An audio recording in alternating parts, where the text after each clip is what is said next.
Shalom, irmãos. Boa noite a todos. Como sabemos, Sukkot é um dia de festa e alegria. Nós vamos entender esta noite qual o paralelismo entre a festa de Sukkot e o arrebatamento da igreja. Por isso que eu peço muito a sua atenção, para que nós possamos nos alinhar com as Escrituras e entender o que Yeshua fez por nós.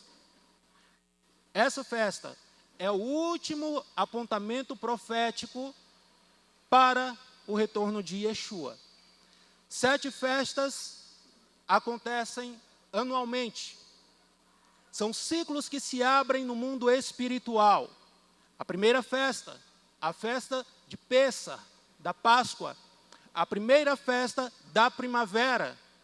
Esta última festa tem um apontamento para Yeshua, não como cordeiro, mas como leão da tribo de Judá. E eu quero convidar você a abrir comigo a sua Bíblia, no Evangelho escrito por João, capítulo de número 1, versículo de número 14. Nós vamos ler 2 textos.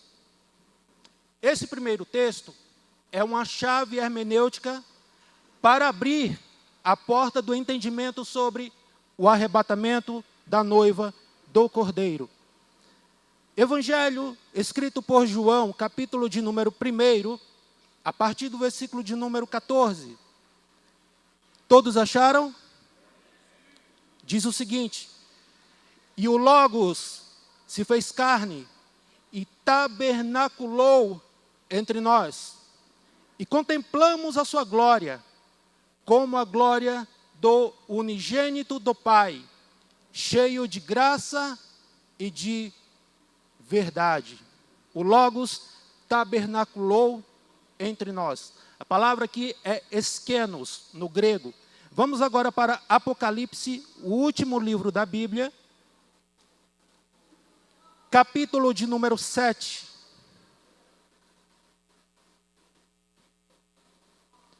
A partir do versículo de número 9. Para entendermos essa parte das Escrituras, nós precisamos abrir a porta com a chave certa, que é o primeiro texto que nós lemos. Para entender Apocalipse capítulo 7, a base de João é necessária. Veja o que diz: depois disso, olhei, e eis uma grande multidão, a qual ninguém podia contar, de toda a nação, e tribo, e povos, e línguas, que estavam em pé, diante do trono, e diante do Cordeirinho, vestidos de roupas brancas, com palmas em suas mãos. E clamam em grande voz, dizendo: a salvação se deve ao nosso Deus, que está sentado no trono, e ao Cordeirinho. E todos os anjos estavam em pé ao redor do trono, e dos anciãos, e dos 4 seres viventes, e caíram sobre seus rostos diante do trono, e adoraram a Deus, dizendo: Amém.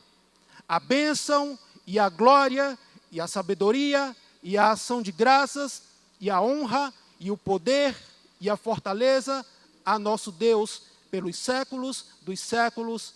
Amém. O ancião faz uma pergunta retórica: quem são estes que vêm com roupas brancas? E João lhe diz: Senhor meu, tu o sabes.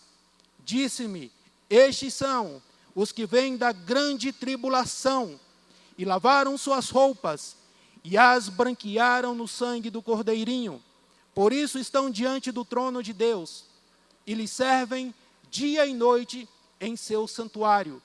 E o que está assentado no trono estenderá o seu tabernáculo sobre eles. Não terão fome, nem terão sede, nem cairá mais sobre eles o sol, nem calor algum, porque o Cordeirinho está em meio do trono, que está em meio do trono, os pastoreará e os guiará à fonte de águas da vida, e Deus enxugará toda lágrima dos seus olhos. Amém?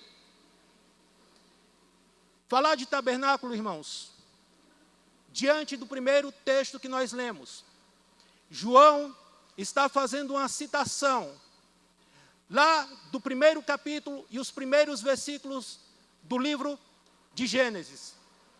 No princípio criou Deus os céus e a terra. Bereshit bara Elohim et hashamad ve'et haaretz. No princípio ele criou os céus e a terra.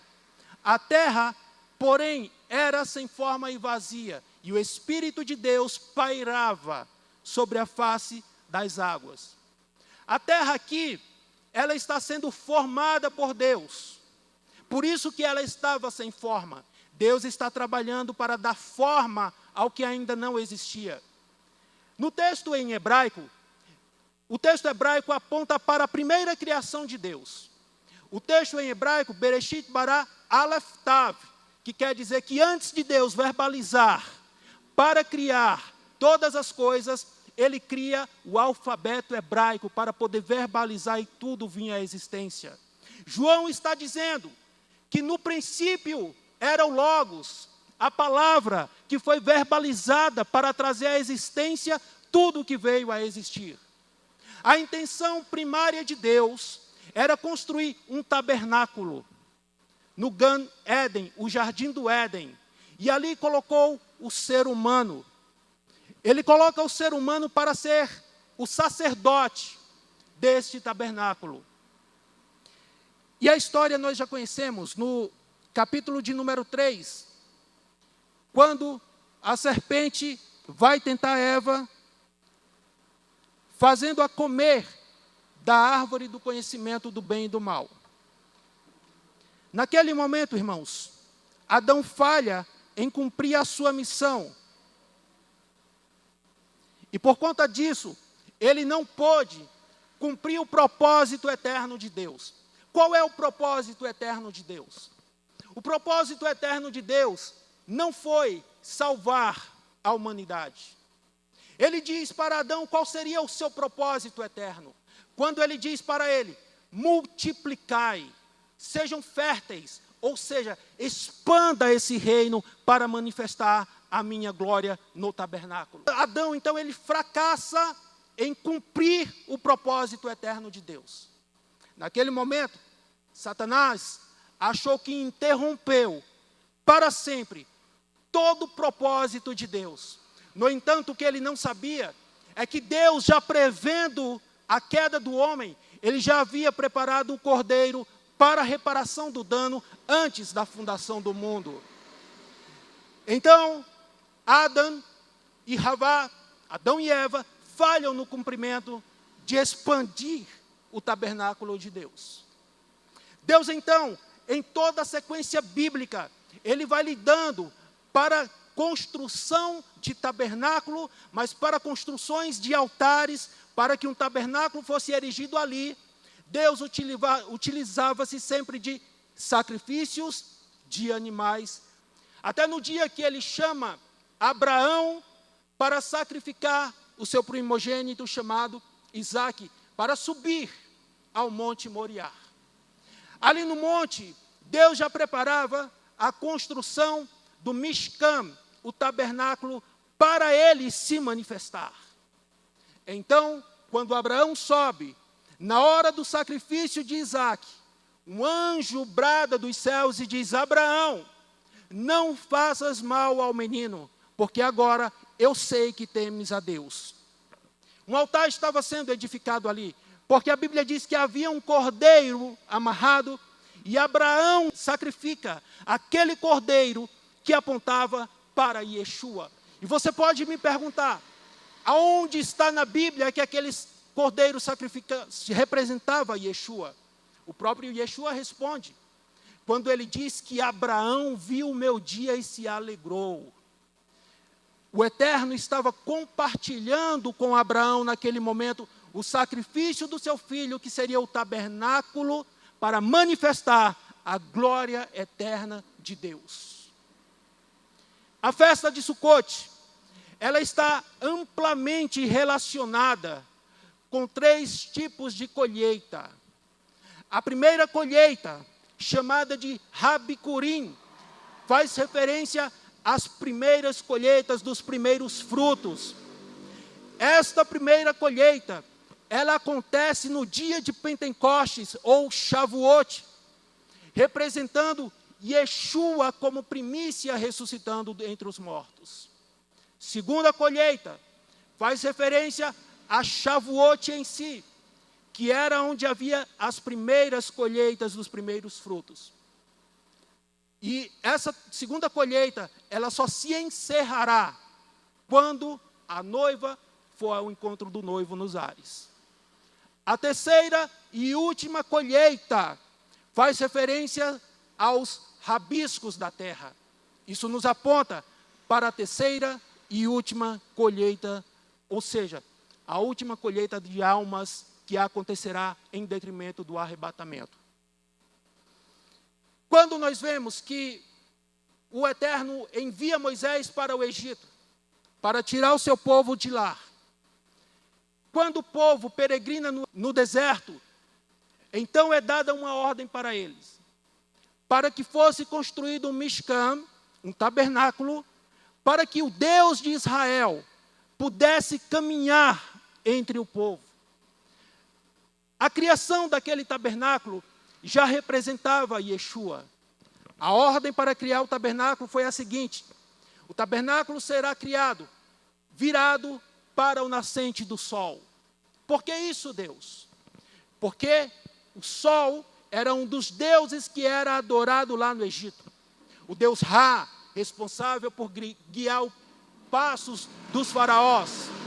E quando Deus está dizendo que a porta do tabernáculo ficava virada para o nascente do sol, Ele está dizendo: todos aqueles que vierem à minha presença para me adorar, eles precisam dar as costas por os deuses que eles conheceram no Egito, para adorar o único e verdadeiro Deus, aqueles que os tirou do Egito com mão forte. O tabernáculo então começa a ser construído. Ele tem 50 metros de comprimento, mais 25 metros de largura. E Deus manda ser construído 3 portas para este tabernáculo. No átrio, aonde todo gentil podia pisar, no dia do sacrifício, em Yom Kippur, existia 2 elementos: o altar de sacrifício e a pia de bronze. No altar de sacrifício eram sacrificados os animais, para então haver expiação pelos pecados.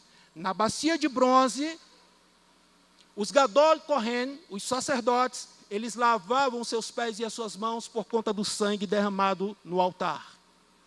São os 2 primeiros elementos que são feitos de bronze. O bronze nas Escrituras representa o juízo de Deus. Depois do átrio, ele entra no lugar santo. No lugar santo existem 3 elementos. Existe o pão da presença, o altar de incenso, Hakatoret, e a menorá, o candelabro. Todos esses elementos apontam para Yeshua. O altar de sacrifício aponta para Yeshua, porque Yeshua é o cordeiro sacrificial que tira o pecado do mundo. Ele não só representa Yeshua no sacrifício, mas ele é de bronze, porque ele representa Yeshua julgando o pecado com a sua morte. A pia de bronze que lavavam as mãos também representa Yeshua como a palavra que se fez carne e habita entre nós. A palavra que traz julgamento para aqueles que não se converterem e aceitarem Yeshua como seu Salvador. Antes da entrada no santo lugar, havia uma cortina. E essas cortinas, elas tinham 3 cores: branco, vermelho e púrpura. Púrpura representa a realeza. O branco representa a santidade de Yeshua. O vermelho representa o sangue derramado no Calvário. Naqueles 3 elementos que estão ali dentro do santo lugar. O santo lugar é um local que tem 15 metros por 5 de largura. Até aqui, podia-se entrar o sacerdote todos os dias. Depois da última cortina, no terceiro lugar, que é o Hakadosh, Hakadoshim, o Santo dos Santos, somente o sumo sacerdote podia entrar uma vez ao ano. O único elemento que tinha naquele lugar era Aaron Brit, a Arca da Aliança, onde o altar do santo lugar, o sacerdote queimava incenso, e o incenso subia e entrava no Santo dos Santos. As 3 portas do tabernáculo, ela tem um nome. No Evangelho de João, Yeshua vai falar sobre as 3 portas do tabernáculo. A primeira porta do tabernáculo, ela é chamada de Dalet Haderer, que significa a porta do caminho. Na porta do caminho, todo judeu, que não era sacerdote nem sumo sacerdote, todo gentil, podia entrar para a adoração ao Rei dos Reis. De Dalet Haemet, a porta da verdade. A terceira e última porta é chamada de Dalet Ha-Hai, que significa a porta da vida. Por isso que Jesus diz: eu sou o caminho, eu sou a verdade e eu sou a vida. Eu sou as 3 portas do tabernáculo. Que o texto que nós lemos diz que ele veio para tabernacular entre nós. Ele não veio apenas tabernacular, mas ele veio abrir o acesso para que você entre no tabernáculo, e agora não precisa mais do véu, você pode entrar diretamente e acessar a presença de Deus, porque o véu foi rasgado, e o caminho, a verdade e a vida nos franqueou a entrada para este lugar. Quando João diz, no princípio era o Logos, e o Logos se fez carne. Em Provérbios, capítulo de número 8, a sabedoria, ela se apresenta como se fosse uma personificação do Logos encarnado. Provérbios, capítulo 8, você pode conferir depois. Chega então o tempo em que o verbo vai ser encarnado, porque os 2 templos, o primeiro templo, havia sido destruído. Logo, quando Yeshua vem para tabernacular entre nós, para franquear o caminho para termos acesso a essa festa. Preste atenção agora nisso. Yeshua, então, ele nasce, como todo judeu, ele é levado aos 6 anos de idade para uma Beit Yeshivá, para uma escola de estudos judaicos, onde toda criança judia era levada e aprendia todos os 5 livros da Torá, para aos 13 anos, quando eles se tornavam bar mitzvah, um filho do mandamento, ele estava apto a responder religiosamente por todos os seus atos, como um bom judeu que conhecia a Torá do eterno Deus. A Bíblia diz que o menino crescia em graça e conhecimento diante de Deus e diante dos homens. O verbo habitando entre nós, e é por isso que ele está aqui nessa noite, para que possamos conhecê-lo e entender o que ele fez por nós. Aos 30 anos de idade, Yeshua, então, ele vai iniciar o seu ministério. José, ele já apontava para Jesus. José foi traído pelos seus irmãos, e Yeshua também foi negado pelos seus irmãos. José, aos 30 anos, ele é chamado pelo faraó para assumir o maior posto que havia no Egito. Yeshua, aos 30 anos, foi chamado para iniciar o seu ministério, para ser o maior homem de toda a história. José só estava abaixo do faraó, e Yeshua só está abaixo de Deus. A Bíblia diz que os seus irmãos, quando vão até o Egito para buscar alimento, eles veem José e não o conhecem. Os irmãos de Jesus, os judeus, não o conheceram como Rei dos Reis e Senhor dos Senhores.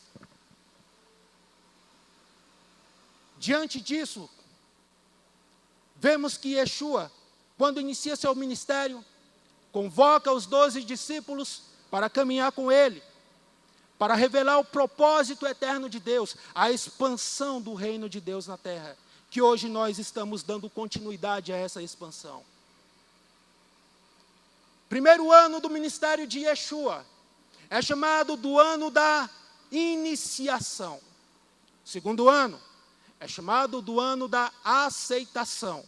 Terceiro ano é chamado do ano da perseguição. Quando Jesus completa 3 anos de ministério, já estava sendo odiado por todos os judeus religiosos da época. E então havia tramas para tirar a sua vida. Jesus sabia que estava prestes de partir dessa terra. E ele não esclarece para os seus discípulos que ele haveria de morrer e de ressuscitar. Você pode conferir isso depois no Evangelho de João, capítulo de número 19. Eles não entenderam que Jesus morreria e ressuscitaria. Embora ele tivesse dito, eu destruirei esse templo e em 3 dias reconstruirei. Ele não está sendo claro do que aconteceria com ele. Depois que Jesus, ele é hostilizado pelos seus inimigos. Ele então vai para um lugar chamado de Getsemane, ou Getsemane. A palavra em hebraico significa prensa de azeite. Naquele momento que Yeshua está no Getsemane, a Bíblia diz que o seu suor se transforma em sangue.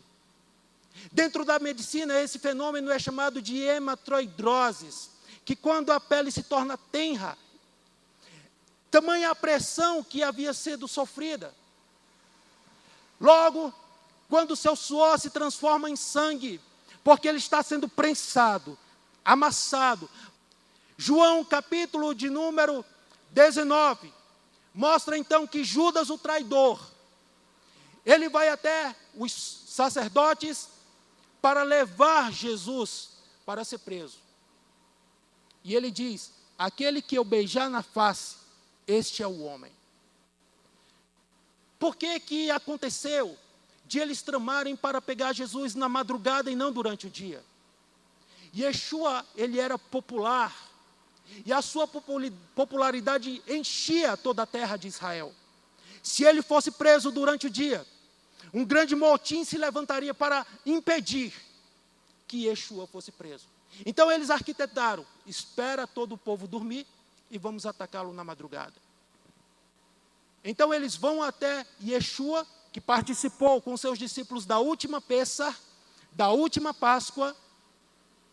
E quando eles vão até Yeshua, Yeshua pergunta, a quem vocês procurais? E eles dizem, a Yeshua, o Nazareno. Yeshua diz, sou eu. O texto diz que eles voltam atrás e lançam-se em terra, prostrados tamanho a glória que já estava ali. Mais uma vez Yeshua pergunta, a quem buscais? Buscamos Yeshua, o Nazareno. Ele diz, eu já disse, sou eu, podem me prender, mas a estes vocês deixai ir. Então eles agarram a Yeshua, leva até a presença de Anás, que era sogro de Caifás. Anás então interroga Yeshua e vê que não há nenhum crime nele. Então ele o encaminha para o sumo sacerdote Caifás. Caifás entrevista a Yeshua para saber qual foi o crime que você cometeu que lhe trouxeram até a minha presença. Yeshua então permanece calado e ele diz, olha, eu tenho poder para livrar você da condição que você está agora. E Yeshua diz, nenhum poder te seria dado se do céu não te fosse concedido. Eu não sou desse mundo, o meu reino não é daqui. Então tu dizes que és rei? Tu dizes. Caifás, então olha e leva Yeshua para os judeus e diz, não consigo encontrar nenhum crime nesse homem. Do que o acusais? Na nossa Torá está escrito que aquele que se faz filho de Deus merece o apedrejamento. Irmãos, eu procurei na Torá onde está escrito isso e não encontrei. Aonde está escrito que aquele que se faz filho de Deus merecia a morte, a não ser aquele que se faz Deus. E Yeshua não se fez Deus, mas filho de Deus. Então o que acontece depois disso? Todo ano, em Pêssar, era dada a oportunidade, ou um preso ser liberto. E ele diz, olha, está diante de vocês, quem vocês querem libertar? E eles disseram, Barrabás, a este crucifica-o. Pilatos viu que já não podia fazer mais absolutamente nada para impedir a crucifixão de Yeshua.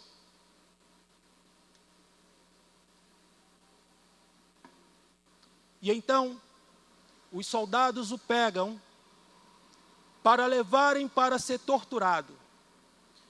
Colocam uma túnica sobre Yeshua. Eu falei de uma das cores da cortina do véu que estava lá no tabernáculo.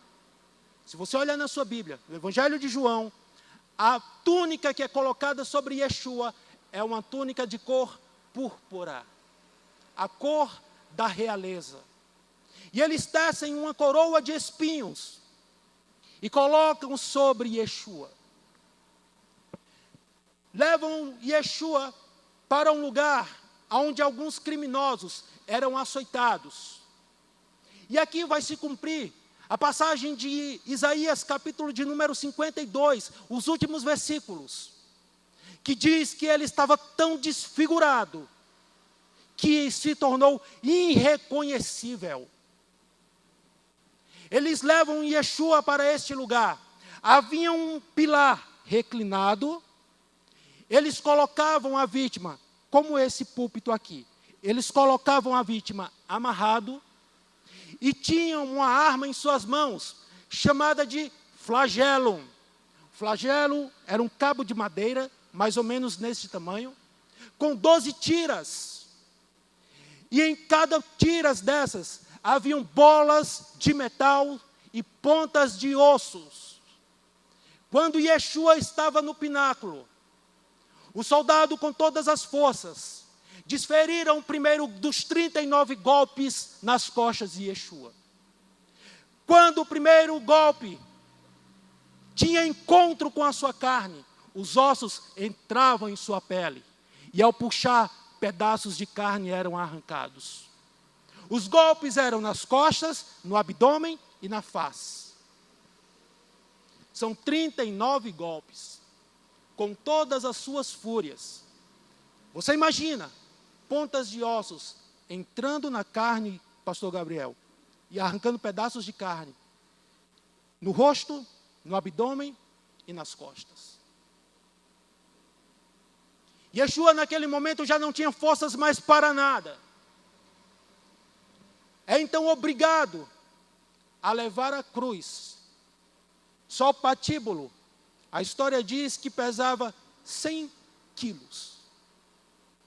Arrastando sobre os seus ombros, fragmentado, ultrajado de vergonha, porque as suas vestes foram arrancadas.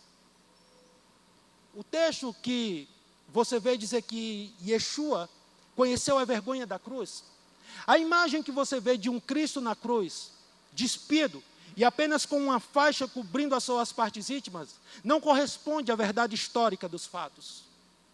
Yeshua foi totalmente despido, estava totalmente sem roupa. Estou falando o que está na história. Qualquer historiador vai relatar isso que eu estou falando para você. Ele então é colocado com seus braços abertos, os pregos que o prenderam na estaca, cada um desses pregos, 18 centímetros. Entrando no nervo sensorial motor, causando dores inimagináveis. O que você vê também nas fotos e nas imagens, os pés de Yeshua cruzado, cravado na cruz, também não corresponde ao que a história relata. Ele estava com seus pés assim. Os pregos entraram lateralmente, também de 18 centímetros. Yeshua está exposto na cruz. enquanto ele está agonizando na cruz, a história diz que eles morriam por asfixão. A dificuldade para respirar era intensa. Para que eles conseguissem respirar, eles tinham que subir em um local que era colocado na cruz, para pegar o fôlego, e então deixar o seu corpo cair, e o fôlego soprar. Detalhe que a cruz era feita de madeira, e naquele momento que ele subia para respirar, as suas coxas rasgadas subia pela trave da cruz, e ao descer flerpas de pau entravam em suas feridas. Você consegue imaginar o nível de dor que foi realizado para que eu e você estivéssemos aqui, tabernaculando com ele?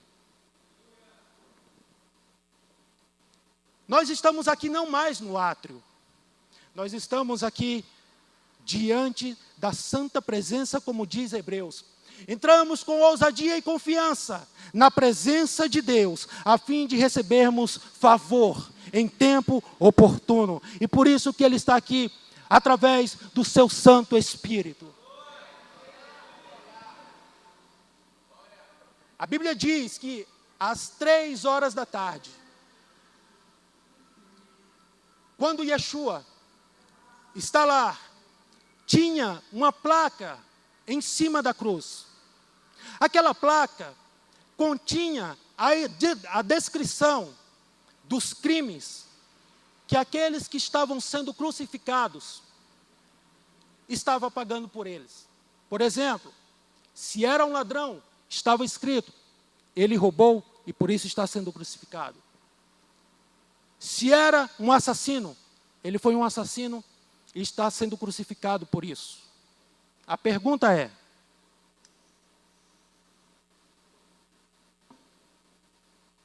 por que Yeshua estava sendo crucificado? Não havia nada para o acusá-lo. Então colocam na cruz a frase: Yeshua et Nazaret, Melech Yehudim. Yeshua, ou Jesus o Nazareno, o rei dos judeus. A escrita era realizada em 3 idiomas. O hebraico, que era a língua religiosa do povo, o latim, que era a língua do Império Romano, e o grego, que era o inglês da época, que muitos gentios e judeus helenizados falavam na época de Yeshua. Às 3 horas da tarde, vendo que tudo já estava se cumprindo, só um abre aspas aqui para vocês, irmãos. Ninguém, nem judeus, nem romanos, tiraram a vida de Yeshua. Ele é o dono da vida. Ele, como autor da vida, ofertou a sua vida por amor a nós. Ninguém atirou dele o que eles não podiam tirar. Ele deu por amar a mim e a você. Às 3 horas da tarde, ele diz: Pai, está consumado. Teletestai. O preço para a expansão do seu tabernáculo já está pago pelo meu sangue. Então Yeshua expira às 3 horas da tarde. Havia um costume que enquanto os crucificados não estivessem mortos, para facilitar o processo, eram quebrados os seus ossos, as suas pernas. Yeshua morreu antes dos 2 criminosos. Um dos soldados vai então a ele e enfia uma lança do seu lado. E aqui do seu lado, queridos irmãos, eu falei para vocês que existia 2 elementos, ou tabernáculo. O primeiro elemento que havia, o altar de incenso. O que era realizado no altar de incenso? Sacrifício, sangue era derramado. Depois do altar de incenso, qual era o outro elemento? A pia de bronze. O que era feito na pia de bronze? Água para limpar as mãos dos sumos sacerdotes. Quando o soldado enfia a lança no lado de Yeshua, a Bíblia diz que 2 elementos saem do seu lado. Quais são esses elementos? Sangue e água. os mesmos elementos que havia no átrio, para redimir pecados e para limpar o pecado. Por isso que o sangue e a água verteu do lado de Yeshua. Assim como Eva é tirada da costela de Adão, a comunidade messiânica é tirada do lado de Yeshua, pelo sangue e pela palavra de Deus que estava sendo crucificada ali. O verbo sendo crucificado. No princípio era o verbo que estava sendo crucificado por amor a mim e a você. Vai então um homem chamado Yosef de Arimateia, José de Arimateia, e pede o corpo de Yeshua. Ele vai às escondidas, porque não queria se comprometer. Então dão o corpo de Yeshua para ele, e ele coloca em um lugar que nunca havia sido colocado ninguém ali. Enfaixam o corpo de Yeshua e o sepultam. Naquele momento, as hostes do inferno, elas começam a vibrar, e Satanás e os seus demônios, eles naquele exato momento, eles dizem: vamos fazer um culto de ação e desgraça, porque matamos o Filho de Deus, aquele que veio como outros para se mostrar Filho de Deus. Abraão morreu, Isaac morreu, Jacó morreu, Davi morreu, todos os profetas morreram. Esse daí, ele deu mais trabalho, mas também morreu. Só que ele não atentou para o que Yeshua havia dado a quem pediu para ele um sinal da sua ressurreição. E ele disse: nenhum sinal vos será dado, senão o sinal de Ioná, ou Jonas. Jonas andou em uma cidade que levaria 3 dias de percurso. Ele levou 1 dia para pregar arrependimento. Jonas, antes de ir para Nínive, anunciar arrependimento, ele tenta se esconder da presença de Deus. E olha só o que aqui acontece com quem se esconde da presença de Deus e aborta o seu chamado. A Bíblia diz que Jonas desce para Jope, depois desce para o porão, depois desce para o mar. Só declínio. Ele só declina porque estava indo contrário à presença de Deus. E por último, para o ventre de um grande peixe. Aquele apontamento já fazia referência para Yeshua, que ficaria 3 dias e 3 noites no coração da terra. Ah, irmãos, aquela semana teve 2 Shabats. Um Shabat semanal, que era um dia de descanso, aonde a festa de Pêssah era realizada. O outro Shabat, o Shabat semanal. E as mulheres já estavam esperando o primeiro dia para irem até o sepulcro. E a Bíblia diz que no primeiro dia, ainda à noite, Miriam de Magdala, ou Maria Madalena, corre até o sepulcro para ver o mestre. Então ela se depara com 2 varões. E ela corre apressada, chamando os discípulos, chamando eles e dizendo: olha, levaram o corpo do nosso mestre, ele não está mais lá. E o texto diz que Yohanan, João, o discípulo a quem Yeshua amava, junto com Quefa, Pedro, vão correndo até o sepulcro. E Yohanan chega primeiro até lá, mas ele para na porta, ele não entra. Quefa, mais impulsivo, ele entra até lá dentro. E quando ele entra, ele vê as faixas que cobriam o corpo de Yeshua, todas elas, onde o seu corpo estava, e o lenço que cobria a sua face estava dobrado, irmãos. Sabe o que isso quer dizer? Quando os senhores da época estavam sentados à mesa, fazendo as suas refeições, Os seus criados estavam do lado deles. Quando ele pegava o lenço, embolava e jogava na mesa, ele está dizendo: já terminei, pode recolher tudo. Mas se ele dobrasse o lenço e colocasse na mesa e se retirasse, ele dizia: eu estou saindo, mas vou voltar. O lenço estava dobrado. O lenço estava dobrado. Ele está dizendo: eu saí, mas calma, eu voltarei. Quando Maria, está sentada em frente ao sepulcro, e Pedro está examinando o que poderia ter acontecido, um dos varões de branco chega perto dela, com voz com muitas águas, e pergunta: mulher, por que choras? Levaram o meu Senhor. Por que procura entre os mortos aquele que vive?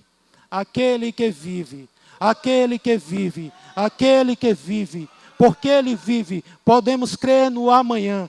Porque ele vive, temor não há. Mas eu bem sei que a minha vida está nas mãos do meu Jesus, que vivo está. A morte não pode detê-lo. A morte não pode detê-lo. A manjedoura está vazia. A cruz está vazia. O trono está ocupado. O trono está ocupado pelo Rei da Glória. A resplandecente estrela da manhã. A água viva, o pão vivo que desce do céu, o tesouro da cruz, o leão da tribo de Judá, o Rei dos reis, o Senhor dos senhores, o princípio e o fim, aquele que é, que era e que há de vir. Não sei se você sente o que eu estou sentindo, irmãos. Tabernáculo, Ele está tabernaculando entre nós. Essa é uma noite de celebração. Ele tabernaculou entre nós para realizar aquilo que está escrito no último texto que nós lemos. Por isso estão diante do trono de Deus e lhe servem de dia e de noite em seu santuário. E o que está sentado no trono estenderá. Isso fala de amplificação. Estenderá o seu tabernáculo. Mas o texto também diz que aquela multidão de santos, eles estão vindo da grande tribulação. Ou seja, o povo escolhido de Deus estará na grande tribulação. A primeira das 3 últimas festas, chamada de Rosh Hashanah. No Rosh Hashanah, as trombetas são tocadas 9 dias antes do Yom Kippur. É chamado de dias temíveis. E esses dias temíveis, acontece que os judeus interiorizam seus pecados e pedem perdão a Deus. Para quando chegar no Yom Kippur, eles terem certeza de que são perdoados. Quando havia o sacrifício de animais, no dia de Yom Kippur, no tempo do tabernáculo, um bode, ele era levado, solto para o deserto. A Bíblia não diz isso, o que diz é a história. É amarrado, uma fita vermelha, no bode emissário.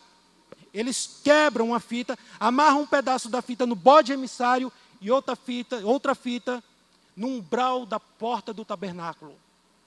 Milagrosamente, a fita vermelha que estava no umbral da porta ficava branco como a neve, dizendo que o Eterno perdoou os pecados da humanidade. E onde nós encontramos isso? Isaías capítulo de número 1. Ainda que os vossos pecados sejam como escarlata, se tornarão brancos como a neve. Quando isso acontecia, Yeshua derrama o seu sangue e Deus aprova o sacrifício para perdoar os pecados da humanidade. Agora, nós que estamos aqui, temos a responsabilidade dada por Yeshua para a expansão do reino de Deus. A mesma missão que ele deu para Adão, lá no tabernáculo: frutificai, multiplicai, expandi o reino de Deus.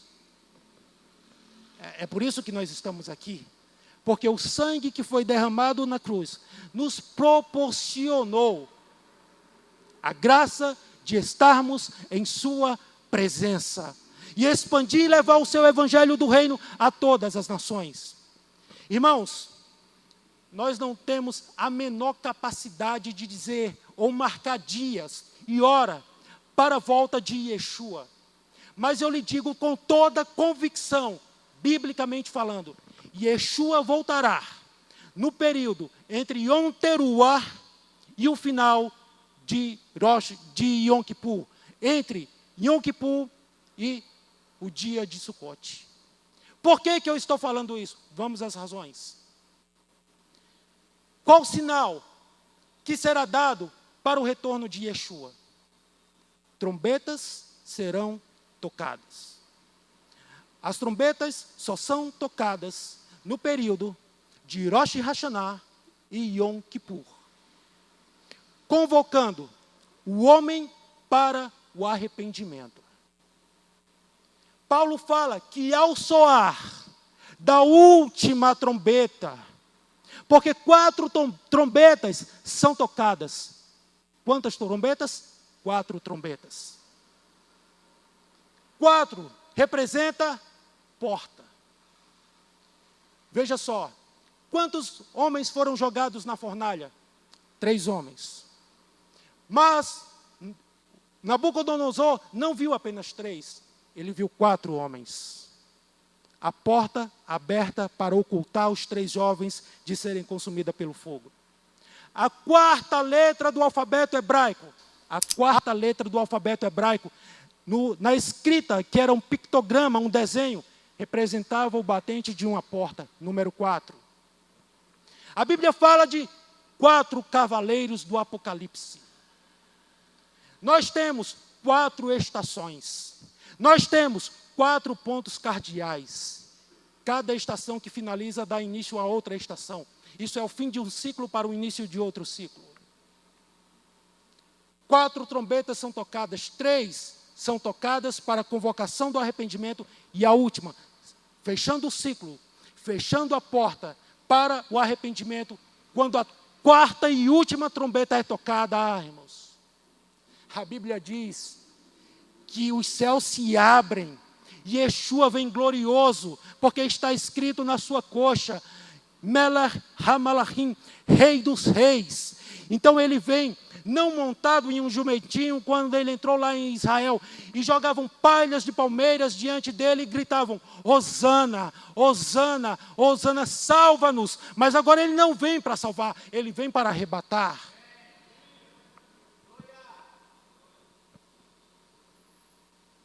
E quando nós nos encontramos com ele nos ares, após esse período, nós imediatamente vamos com ele, dar início ao reino milenar e celebrar com ele 2 festas. Primeiro, as bodas do Cordeiro. Irmão, mas as bodas do Cordeiro não será na terra, será no céu. E Yeshua diz aos seus discípulos: não bebereis mais do fruto dessa vide, até que eu venha. A vide não é no céu, a vide é na terra. Então o fruto da vide está aqui, e é aqui que nós iremos celebrar com ele as bodas do Cordeiro. E depois disso, a festa de Sukkot, tabernáculos, para tabernacularmos com aquele que veio e voltará. Veja, no versículo de Apocalipse, capítulo de número 7, versículo de número 9. Olhei, e eis uma grande multidão a quem ninguém podia contar, de toda a nação, e tribo, e povos, e línguas, que estavam em pé diante do trono e diante do Cordeiro, vestido de roupas brancas, com aquelas mesmas palmas nas suas mãos. Aquela que foi construída, aquela sucá que você vê ali. A única festa a ser celebrada no milênio. Não existe mais Pessa, não existe mais Shavuot, Não existe mais Rosh Hashanah ou Yom Teruah. Não existe mais a Yom Kippur. Só vai existir uma festa. A festa de Sukkot. A única festa que será celebrada no milênio, a festa de Sukkot. Por que será a única festa a ser celebrada no milênio? Yeshua, quando vier pela segunda vez para Israel, e nos levarmos para reinar com Ele durante 1000 anos, a terra ainda não terá sido restaurada do pecado. E dentre nós, aquele que morar nas mansões mais invejáveis da terra, ainda estarão morando em tendas, que se desfarão. Porque esse não será o último ato de Yeshua. Ainda tem uma cronologia a acontecer. Depois que forem passados 1000 anos, a cronologia é essa, irmãos. 1000 anos se passam. Satanás é solto. Acontece a última batalha do Armagedon, aonde está escrito que Yeshua derrotará Satanás, não com uma espada, não com golpes, mas pelo sopro da sua boca, que é a sua palavra. E todos os reis da terra será dada a Yeshua. E aí se cumprirá o que diz em Filipenses capítulo de número 2. Tende em vós os mesmos sentimentos que houve em Yeshua, que estando em forma de Deus, não teve por usurpação ser igual a Deus, mas antes esvaziou-se a si mesmo, assumindo a forma de homem, e se fazendo obediente até a morte, e morte de cruz, pelo qual Deus o exaltou soberanamente, e deu a Yeshua um nome que está sobre todo nome, que todos que estão nos céus, na terra e debaixo da terra, se prostrem diante dele, e toda língua confesse que Yeshua é o Senhor, para a glória de Deus Pai. Depois que Hitler estiver diante dele e confessar que ele é o Senhor, depois que Maomé estiver diante dele e confessar que ele é o Senhor, depois que Confúcio estiver diante dele e confessar que ele é o Senhor, depois que todos os ditadores, todos os reis da terra que não o seguiram, estiverem diante dele confessando que ele é o Senhor, então haverá o julgamento e a sentença. Nesse tribunal, irmãos, não é como os tribunais que você vê na terra. Nesse tribunal tem um júri, mas não tem defesa. Nesse tribunal tem uma sentença, mas não há como recorrer da sentença. Depois que tudo acontece, o julgamento de Satanás e os ímpios, então acontece aquilo que João viu. Eu, João, vi descer do céu a nova Jerusalém, toda ataviada para a terra. E lá não tem sol, não tem lua, não tem menorá, porque a glória de Deus, ela iluminará toda a terra. Ele será o nosso tabernáculo eterno. Vamos colocar de pé, irmãos. Sukkot é isso, é alegria. Em Yom Kippur, em Rosh Hashanah, nós nos entristecemos pelos nossos pecados, por aquilo que cometemos diante da Hakadosh Baruch Hu, a presença do bendito seja Ele. Mas em Sukkot, nós nos alegramos porque passamos do juízo, passamos do julgamento, e agora estamos reinando como reinos sacerdotes para sempre. Só existe uma coisa que foi feita na terra e que está nos céus. Cara, que loucura, como é que pode isso? Algo que existe no céu e que foi feito na terra, sim. As marcas das suas mãos. Quando nós pecamos e Satanás vai diante dele e nos acusar, como diz a Bíblia, que ele vai dia e noite nos acusar dos nossos pecados. Olha lá, Deus, o que o pastor Ítalo fez, pecou de novo, e Yeshua se coloca entre ele como nosso advogado. Filhinhos, não pequeis. Mas se pecardes, tendes um advogado junto ao Pai, Yeshua HaMashiach o justo. Ele apresenta as marcas e diz: Pai, aqui está o fruto do meu penoso trabalho para perdoá-los dos seus pecados. Então perdoa-o mais uma vez. Estamos aqui hoje porque recebemos o perdão dos pecados e estamos ensaiando para passar toda a eternidade com Yeshua HaMashiach, adorando face a face, não mais contemplando como em um espelho, mas o vendo como Ele é. Se você consegue senti-lo essa noite, irmãos, feche os seus olhos, medita no sacrifício da cruz, veja o que foi feito por você, as mãos furadas, mãos que um dia foram estendidas para salvar, mãos estendidas para abençoar, agora estão cravadas com pregos e sangrando. O sangue que purifica e redime de todo pecado. Não se turbe o vosso coração. Crede em Deus, crê também em mim. Na casa do meu Pai há muitas moradas. Se não fosse assim, eu vos teria dito que vou preparar-vos lugar, para que onde eu estou, estejais vós também. Filipe pergunta: Senhor, mostra-nos o caminho. Felipe, eu estou com vocês há tanto tempo e você ainda não conhece o caminho. Eu sou o caminho, a primeira porta do tabernáculo, a verdade, a segunda porta do tabernáculo e a vida, a terceira porta do tabernáculo.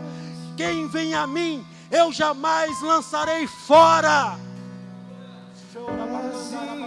Assim venci.